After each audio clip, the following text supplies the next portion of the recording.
fellas, I can't deadlift 2,000 pounds, and that's absolutely devastating. So listen up. Because of that, you're gonna get another Mutant Natty Bro Talk, where I'm gonna break down one of my new training sessions and then 7 lessons that you can take away from it. These 7 lessons are coming straight out the games book, my notebook that I write down all my training sessions in now. And yes, it's 7 because I actually counted this time, all right? So you're gonna get 7.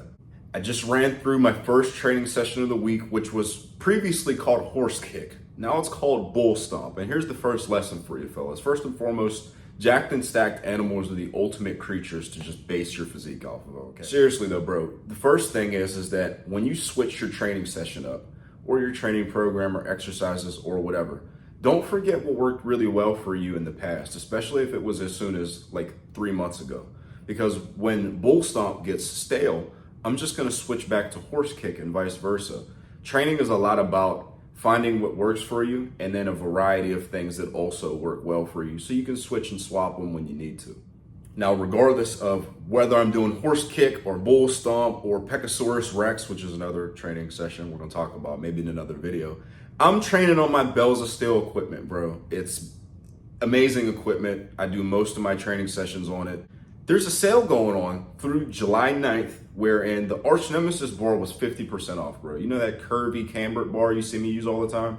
It was 50% off a couple of days ago. I think the SS3 was 20% off on Friday, I think.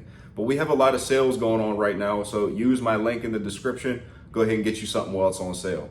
Now, being that I train on my bells of steel stuff most of the time, I gotta train legs at the gym more than likely because I like using a lot of leg machines, and the wife won't allow us to have a freaking leg press in the living room, sitting looking right at this useless love seat that you can't see, but I'm looking right at it. Oh, but we can get a Peloton bike though. Anyway, fellas, life lesson, relationship lesson. He will win who knows when to fight and when not to fight, bro. Sometimes women just want a hug. They don't want to be argued with. Just pick your battles, bro, all right?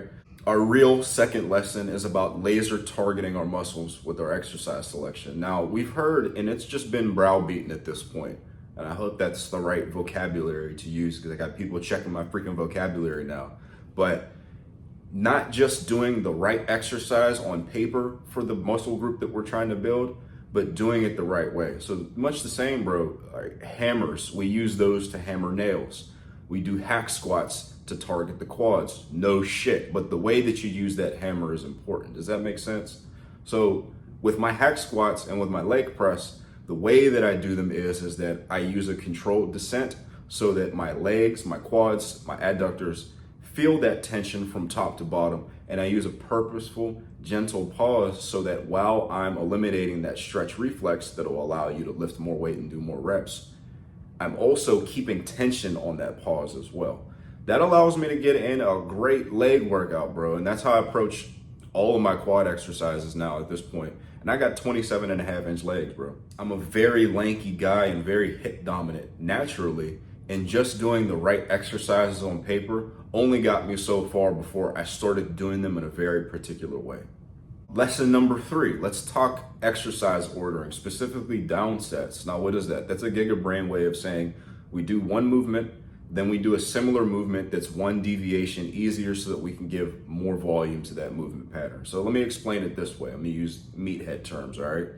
What's the difference between doing 8 sets of bench press and then 4 sets of bench press and 4 sets of incline bench? Well, you're gonna destroy yourself more than likely doing just straight 8 sets of bench press, whereas you're diversifying the stimulus, the angles, so that your joints don't get beat up and so that you can get an effective workout in, all right? So that's very well accepted. Again, no shit, we all know that. The advanced application is in where we combine these movements and then they cumulatively become better. So their stimulus gets better. We use hack squats and leg press, for example. That's a very purposeful combo by me.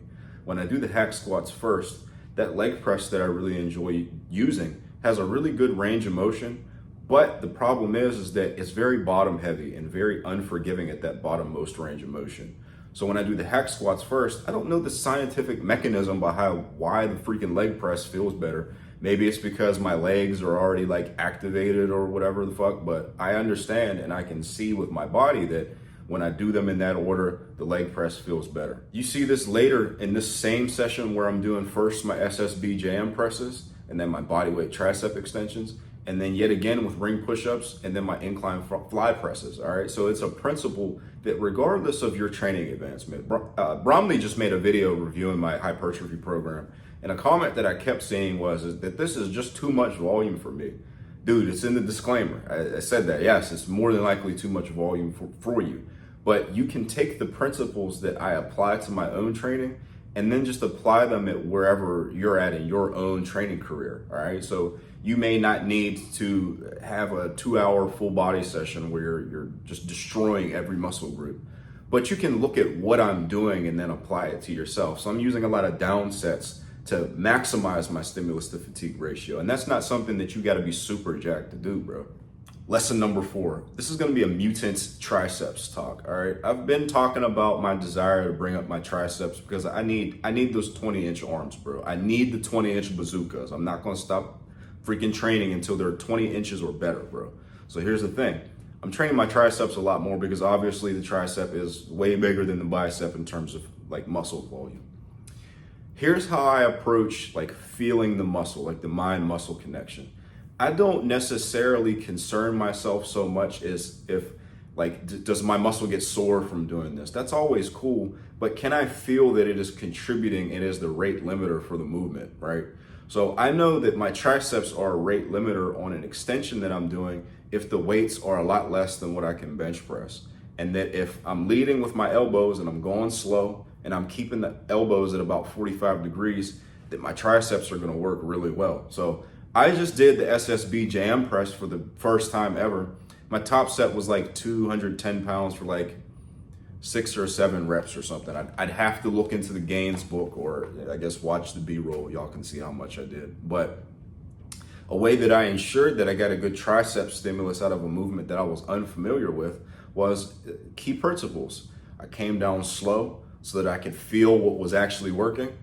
I paused, and then I made sure, and you can see me correct as the set goes on, that my elbows were at least 45 degrees in, and that I was leading with them on the way down as much as I could. And I got a great pump from that, bro. Like, I did that. I did my body weight extensions right after, and it was Gucci. By the way, dude, let's talk about those freaking body weight extensions. Those are an old school banger. So I'm doing them from a decline just because that's what I needed to make them adequately challenging. Now, I've found that they flush a lot of blood into my elbow. 1, that's the first thing, so they're good for elbow health. And 2, for whatever reason, even if you push them to complete failure, I can rest like no bullshit, like 60 seconds, and then be good to do like another full tilt set. So 2 things, it's a great way of adding tricep volume to your training program that literally won't add more than like 3 or 4 minutes if you do like 3 or 4 or 5 sets, all right? And because it doesn't require so much rest, it's really good for giant sets too, which is 2 things that I use to save time in my training program, all right, just unilaterally across every training session. I can go from tricep, body weight extensions to calves, to abs, back to triceps, back to abs, because all of those things don't require much rest. So just a little tidbit for you fellas. Now, lesson number 5, being that I've had my training program, like this particular session on the screen, at some point I'll put it in when I edit the video, but someone's probably wondering, well, how is he getting in a good chest workout if he's putting all his triceps first?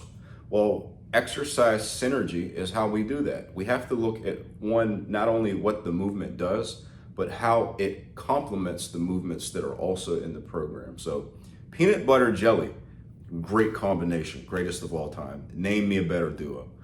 Peanut butter and anchovies is a crazy combination, and not in a good way. So wherein if I did like a normal regular old bench press after doing all my extensions and stuff, yeah, the performance on the bench press is gonna suffer because the triceps are hugely important to performance on them.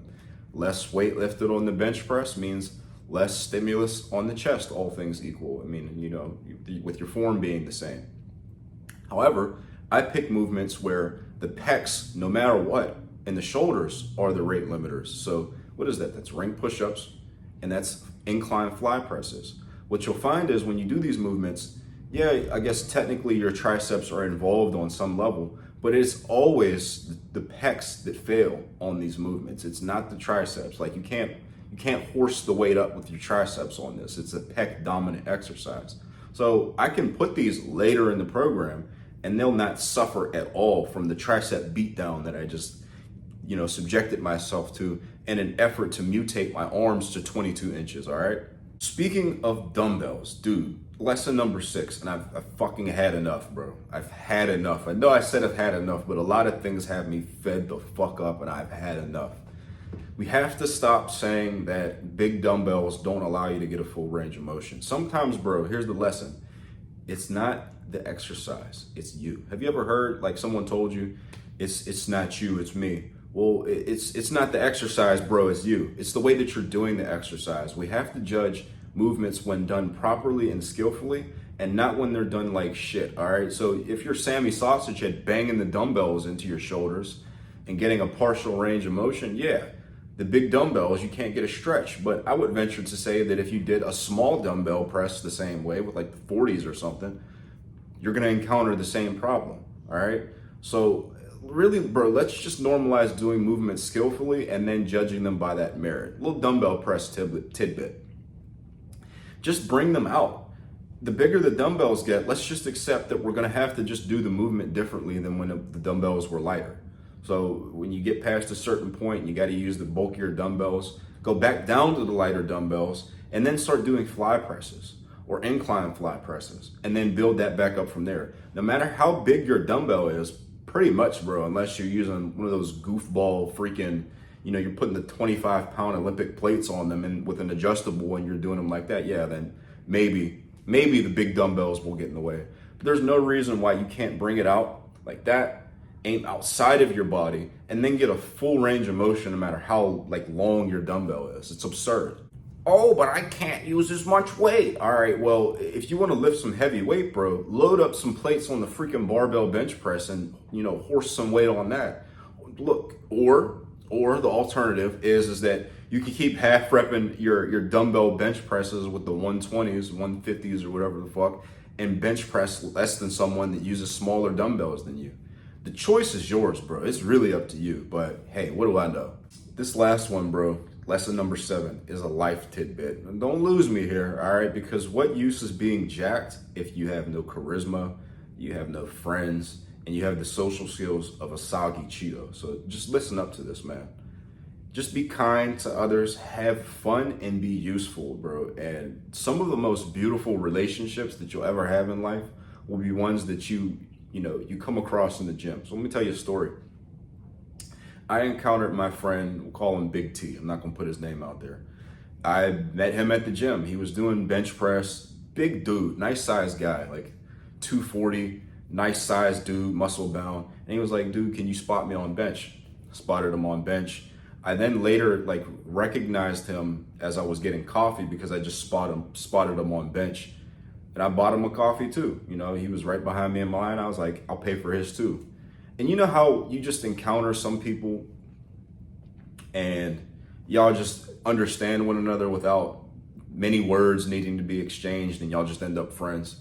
It was like that. So T was a guy that, always talked about his kids a lot, about how proud of them he was. He kept it real with you. And I really appreciate that about T. T passed away not too long ago. This all is a perfect microcosm for training and just how you're going to interact with things in life, because at the end of the day, bro, we're all going to get old. You want to be able to look back once you're old and your glory days are behind you of your accomplishments, not only in the gym, but the non-training related accomplishments that you've made because of that habit of self-improvement that you created through your training. You want to be able to look back at your promotions, your entrepreneurial success, just anything in life that you were able to establish. The alternative is you don't ever try. You never try. You don't have to worry about failure. You don't have to worry about losing loved ones. Like I said, if I had never put myself out there, spotted T, bought his coffee, I'd have never had the pleasure of having him as a friend. He's still my friend. The alternative is you never try. You never have to look back on not being jacked and trying and not getting the results that you want. You never have to look back on losing loved ones. You never have to look back on friends betraying you, monetary loss. You never have to look back on anything negative.